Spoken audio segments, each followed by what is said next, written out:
Good afternoon, everyone, and thank you for tuning in to our late afternoon update. I'm Victoria Holmes here in the digital studio. Our top stories are several investigations going on across eastern North Carolina. Crews are investigating the cause of an apartment fire in Greenville's Red Oak neighborhood. It happened around 12:45 p.m. in an apartment building on P Drive, near Greenville Boulevard and Memorial Drive. No injuries were reported. Firefighters said they don't have an estimate on the total value of losses. Crews said no one was displaced because of the fire. Stay with WNCT for more updates. Investigators are looking into what happened to a man found dead in Elizabeth City early this morning. Police found the body of 29-year-old Tacoria Sutton on Lane Street, near the cross-section of West Church Street and South Road Street. If you have any information, contact Detective Sergeant Eddie Graham. His information is on our website. And finally, police are investigating a shooting that left a man injured in Kinston. It happened around 12:45 this afternoon in the parking lot of the Kinston Point Shopping Center on West Vernon Avenue. Officers found 21-year-old Khalil Dale shot once in his upper body. He's being treated at Vidant Medical Center in Greenville. Officers call this an isolated attack with no danger to the public. If you have any information, contact the Kinston Police Tips Line. That information is on our website. A man accused of plotting to kill former Vice President Joe Biden is now accused of making new threats from his North Carolina jail cell. Court documents show 19-year-old Alexander Treisman is continuing to threaten the life of the Democratic presidential nominee. Treisman has a home address in Seattle, but authorities say he traveled across the country collecting guns and ammunition before ending up in Kannapolis. Investigators found he searched online for Biden's home address. Authorities say he posted a meme on social media in April asking, "Should I kill Joe Biden?"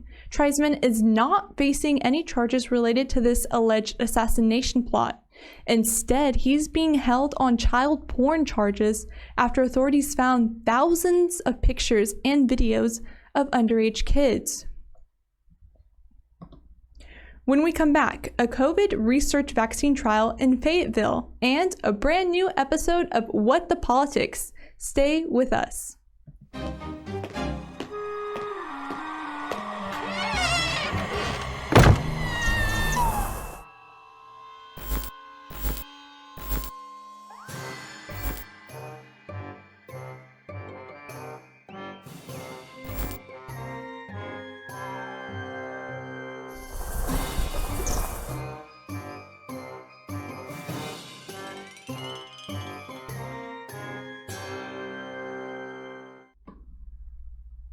A possible COVID-19 vaccine is in phase 3 trials at a Fayetteville clinic.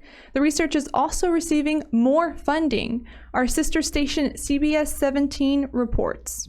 Ginny Capia gets a checkup once a month as part of a phase 3 COVID vaccine trial happening now at the Carolina Institute of Clinical Research in Fayetteville. How often does something like this happen in Fayetteville? Cape Fear Valley Medical Center Dr. Judith Borger is the lead investigator working on the COVID research here. I love helping the individual patient, but at the same time to be able to help on this global scale, on this bigger scale, to really make an impact is very fulfilling. It's incredible. Dr. Borger and her team are being picked for additional COVID research because they've done well in past vaccine trials and because of Fayetteville's diverse population. The goal is to have a really diverse population in these trials because we want to make sure to develop a vaccine that works for everybody. They're now looking for more participants, especially those with pre-existing conditions, people working essential jobs, and minority populations. Unfortunately, those have been the most severely affected by COVID-19. Researchers need at least 2,500 more people to enroll in ongoing COVID trials. Any small part that I can play in making life return back to normal, I'm anxious to be a part of. Like Jenny, Sarah Macklin joined the 2-year COVID vaccine trial to make a difference. If you can help,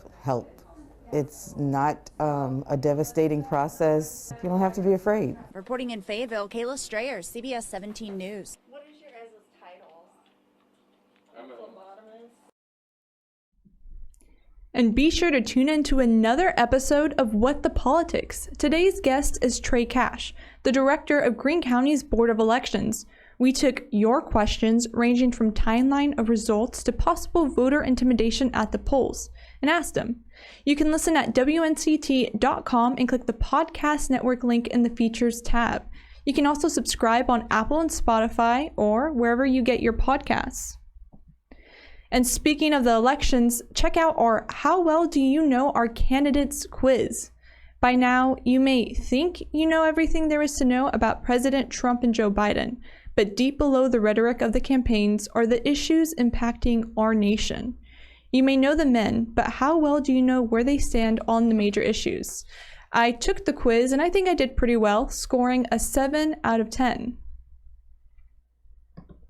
Thank you for tuning in to our late afternoon update. I'm Victoria Holmes here in the digital studio.